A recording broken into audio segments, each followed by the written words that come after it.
Alex Murdaugh is requesting a new trial on the grounds that Colleton County Clerk of Court Rebecca Hill tampered with the jury during his double murder trial, where he was convicted of murdering his wife and son last year.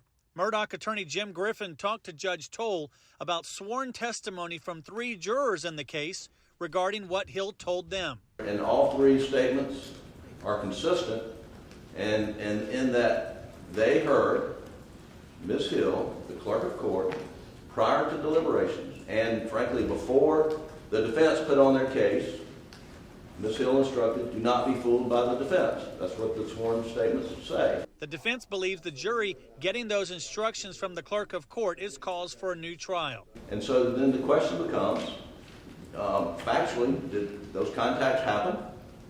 And then, we proceed from there as to what the burden of proof is after that. It's clear, it's in sync, it's uniform, that is the defendant's burden to show prejudice, and that's, of course, only after there's a determination that any sort of extraneous influence occurred. In other words, the state believes the defense has to prove not only that Hill tried to sway the jury with statements, but also that jurors believe their verdict may have been swayed due to that influence.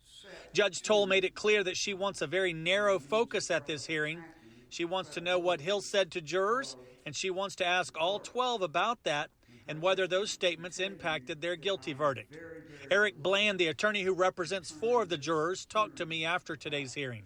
They're going to tell the truth, and I fully expect that they're going to say that they rendered a verdict of their conscience. Remember, they heard over 70 witnesses testify and received 400 pieces of evidence, and they rendered their decision. And I think what you're going to hear is they were not impacted by anything that they may have heard or anything that Miss Becky may have allegedly said.